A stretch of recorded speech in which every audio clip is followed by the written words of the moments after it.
Kingdom Life Community. Barongozi bakuru w'amashengero muri hano mwitavye iki kiganiro, bavuga butumwa namwe mwashimye kubana natwe hano.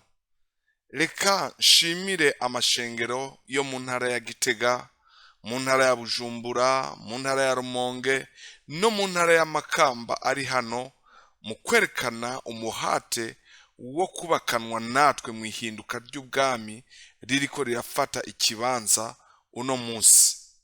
Namwe nshuti z'akadasohoka muri Kristo mwigoye mukaba hano, turabahaye kaze mva mutima mu muryango wa Kingdom Life Community. Nitwakirane ubugwaneza, ijambo ryose ritewe hagati muri twebwe rishobora kuduhanura no kudutoza indero. Rero ndabahaye kaze muri kino kiganiro cacu cyo gukorera mu gihe mu bwami bw'Imana. Gukorera mu gihe mu bwami bw'Imana. Igihe ni kimwe muri bimwe abarongozi benshi n'abavugabutumwa benshi batitwararitse, ariko gifise icemezo c'urugezo n'ukuri turiko tugenderamwo uno munsi mu Mana. Reka dutangurane no gusoma umusiguzi ikigabane ca gatatu, turasoma kuva ku murongo wa mbere. Ikintu cyose cashingiwe igihe cacu, kandi igikorwa cyose munsi y'ijuru gifise akanya kaco. Bene data, Imana data mu gutunganya neza iyi si tubayeko n'ubugombe bwayo yafashe ikintu cyose igitunganiriza igihe cacu. Abantu benshi bazi ko igihe kitaraba ibikorwa vy'Imana. Igihe bariko baratunganya uburimyi n'ivyashara vyabo baritwararika cane ibihe, ariko mu gihe bariko baratunganya ishurirwa ry'Imana bafa uko babikoze, baheza bakavyitirira Imana. Ibihe vy'Imana ntibiraba ivyibanze integuro na agenda zacu, ariko biraba agenda y'ijuru mu gushinga ubwami bw'isumba vyose kw'isi. Ikintu cyose cashingiwe igihe caco, nakaga kunyogombesha ihishurirwa mu ishengero ryataye igihe rivuga ubutumwa budahuye n'igihe bwashingiweko. Ishengero n'abizera bazokomeza kwirema ibice no kudakura igihe cyose rizogaburirwa manu iraye. Twese hamwe turatahura yuko manu iraye yaca inyaga inyo. Ijuru rirafise igisabo kw'isi. Ninde mushumba w'umwizigirwa azi kugaburira abo mu rugo igihe kigeze? Reka dusome muri Matayo ikigabane ca 24 ku murongo wa 45.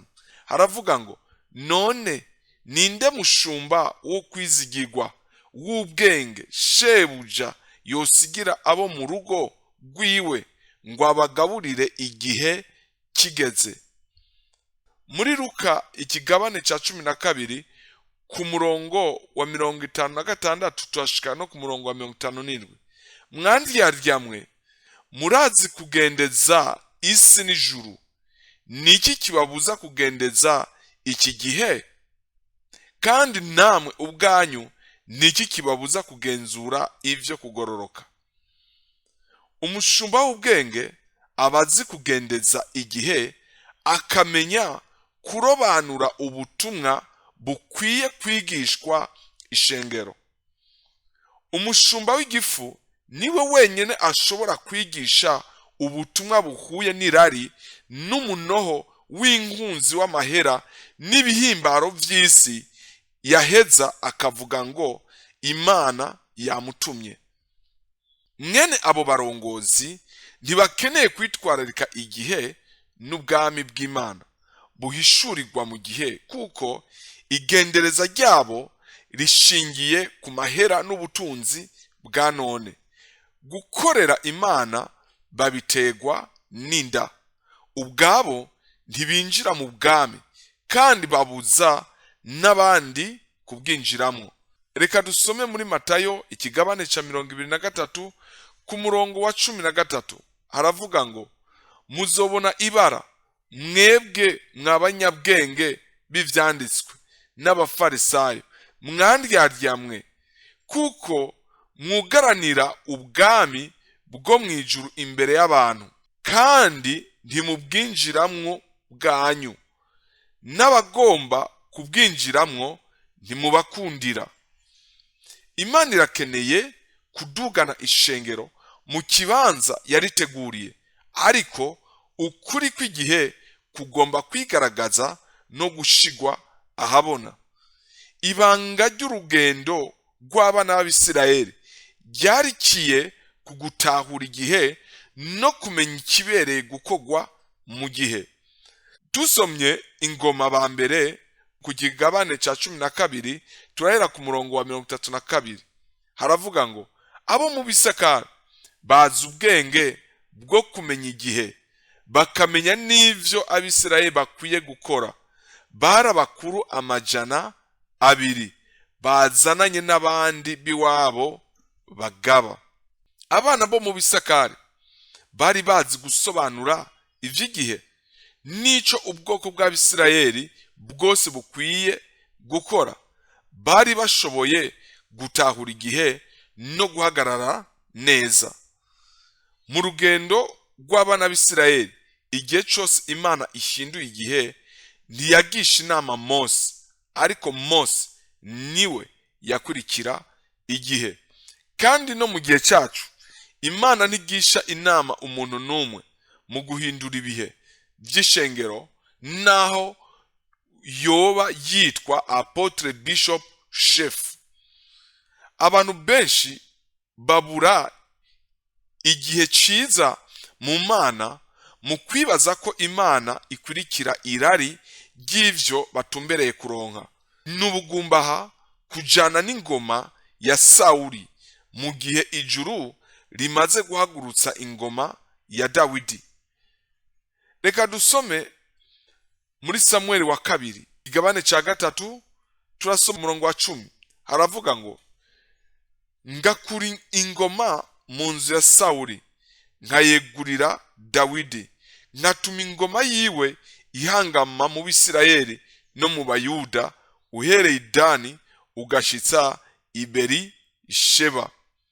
Icitegerezo gishaje cy'igikorwa cyakozwe mu gihe cya kera ntigishobora gushikana ishengero rya none ku mwando w'amasezerano y'Imana. Habwirizwa kuba iyimuka riva mu citegerezo gishaje c'inzu ya Sawuli kivuga ubutumwa bw'amaronko rija mu citegererezo gishasha c'inzu ya Dawidi kivuga ingoma ya Mesiya. Imana ikorana n'ishengero hamwe n'abizera biciye mu bihe. Ibihe vy'Imana biratandukanye n'ibihe vyo mw'isi. Abantu berekana ibihe vy'umubiri bakoresheje iminsi, amezi, indwi n'imyaka, ariko ibihe vy'Imana vyerekanwa n'ihishurirwa.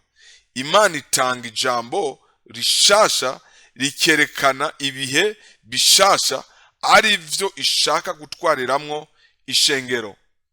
Igihe gishasha gitangurwa n'ukuri gusha, nk'uko tubibona mu Bifilipi 3:16 havuga ngo, mugabo rero ukuri dushitsemwo abe ariko tugenderamwo.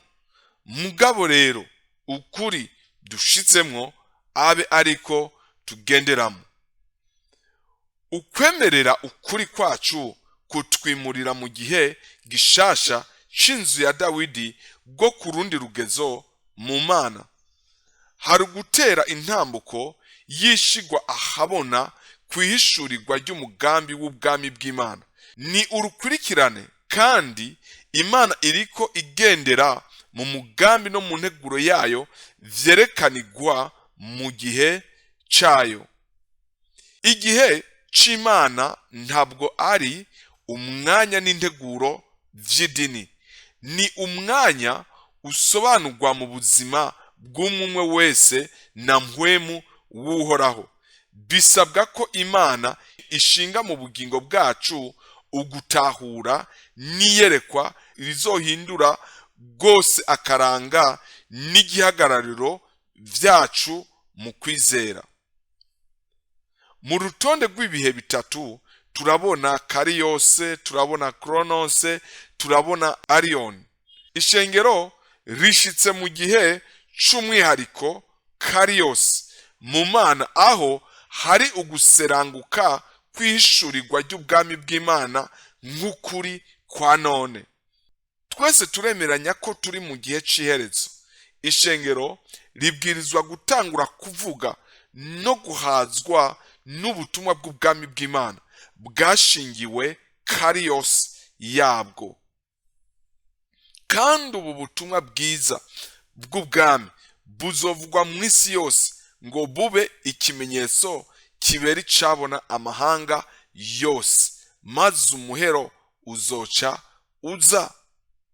Kandi ubu vyerekana kariyose y'ubutumwa bw'umwihariko. Kandi ubu butumwa bwiza bw'ubwami vyerekana ko ishengero uno munsi rifise ubutumwa bw'umwihariko buvuga ubwami bw'ijuru nk'ukuri kw'igihe c'iherezo. Ni akanya ko kuba mu kibanza ciza no mu gihe ciza. N'ubugumba kugendera mu gihe kibi kivuga ubutumwa bw'imigisha n'ibitangaza mu gihe ihinduka ryamaze kuba mu ijuru rivuga ubutumwa bw'ubwami bw'Imana. Tubwirizwe kumatana n'ingoga n'igihe c'ubwami bw'Imana kugira tubone kugendana n'Imana. Mu gihe tumenye igihe c'ubwami bw'Imana ariko tukaguma mu kibanza kibi, n'impanuka idakingirwa, kuko tuba tugiye kuba inyuma y'umugambi w'Imana. Ishengero ryazengereye hanze mu mutamana w'ibiryoha vy'abantu, aho ritigeze ryibuka ishingwa ry'ibihe. Umwanya washitse aho ishengero ririko rirava mu mutamana w'ibiryoha rikinjira mu ihishurirwa ry'amabanga y'ubwami bw'Imana. Turaguhaye kaze wifuza kwakira Yesu nk'umwami n'umukiza no kugendera mu bwami bwiwe nk'umugambi wabikiwe umwana w'umuntu. Wumva ukunze kwifatanya natwe mu isengesho ryo kubandanira ubwami bw'Imana? Kingdom Life Community yarabateguriye ibitabo bikurikira ku buntu: gutahura ubwami bw'Imana, kugendana n'Imana, kubaka urugo rw'Imana. Mwifuza kutwunganira canke kugira ico mubaza, murashobora kutwakura canke kutwandikira kuri iyo mirongo ikurikira aho munsi. Imana itugirire neza.